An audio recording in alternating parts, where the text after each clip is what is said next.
Salamantsika jiaby tonga soa eto amin'ny chaîne YouTube, TikTok gasy kamanja. Aza adino miabone, j'aime, commentaire, like, subscribe. Antsika androany resaka Andriambavilanitra izay artista malagasy fanta-daza na eto an-toerana any ivelany. Izy dia manana ny maha-izy azy. Izy dia anisany ireo artista manana talenta indrindra raha ohatra ka hotenenina. Tsy iza moa zany fa Rijady. Iza tokoa moa no tena anaran'ny Rijady. Ny anaran'ny Rijady dia Sidiana. Izy tsika momba ny nahaterahany Rijady. Oviana moa Rijady teraka. Izy dia teraka tamin'ny 27 juin 1988 tao Nosy-be. Tao ihany koa no nanomboka izy ny hira izay fanta-daza amin'izao fotoana izao. Marina fa tena manana talenta koa Rijady. Rehareha ny malagasy, rehareha antsika na any ivelany ihany koa aza. Koa izany ny mombamomba ny Rijady. Dia avy any Nosy-be. Izy dia manana zandry izay tsy hita tamin'ny taona 2009, tamin'ny janvier 2009. Izy ihany koa dia manana zanaka vehivavy izay mipetraka any Frantsa. Izy dia manana mampiavaka anazy satria manga feo, mahay mandihy, mahay mihira. Izy dia anisan'ny artista. Maro ihany koa no manao fetirika miaraka amin'ny Rijady ary tena mahay mihira. Anisan'ny rehareha antsika malagasy satria na any ivelany rehetrarehetra iny dia mahafantatra ny Rijady. Manana talenta tokoa i Rijady. Zay ny momba ny Rijady. Hojerentsika koa iza no niaraka lehilahy niaraka tamin'ny Rijady. Izay nazahoany zanaka io izay mianatra any Frantsa io. Ny sipany taorian'izay ihany koa dia mbola vazaha.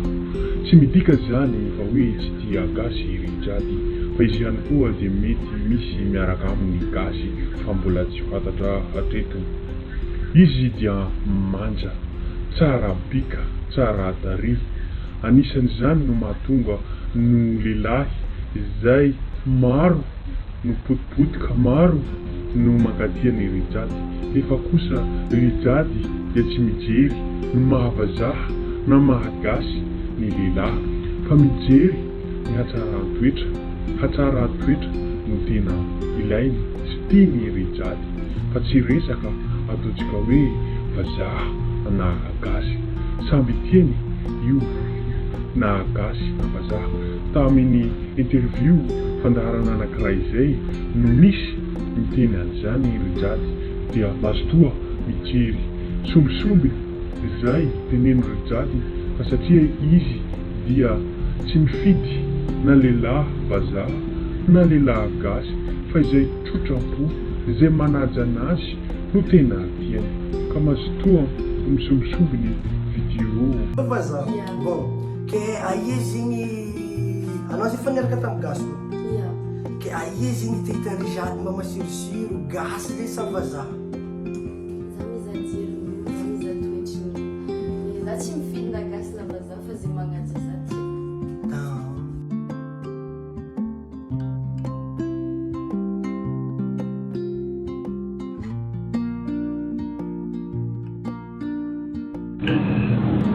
Toy izay ny momba ny zanany Rijady sy mombamomba ny Rijady, ary ihany koa ny momba izay lehilahy niaraka amin'ny Rijady. Hojerentsika koa ny ireo mpanaraka ny Rijady amin'ny social media. I Rijady dia anisany maro mpanaraka indrindra ihany koa amin'ny gasy na amin'ny artista izay malaza. Ny mpanaraka ny Rijady amin'ny Facebook dia mitotaly 892 000.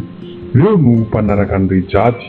Ao amin'ny YouTube kosa dia manatratra 195 000 ireo subscriber na miabone ny Rijady. Any amin'ny TikTok ihany koa 29 900. Izany dia maro ireo mpanaraka ny rijady. Fa izay mbola tsy manaraka ny rijady na izay tsy miabone na follow amin'ny Facebook, miangavanao mba atsika samy gasy mifanohana dia mba aboneo, subscribeo, follow YouTube, Facebook, TikTok rijady. Misaotra anao mialoha amin'izany rehetra izany. Izay ny mombamomba ny follow sy mpanaraka ny rijady. Koa misaotra anao naharitra ny jery hatramin'ny farany. Azadino miabone na misubscribe TikTok Gasy Kamandra, manolotra ny tsara indrindra ho anao.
Bisous. Merci.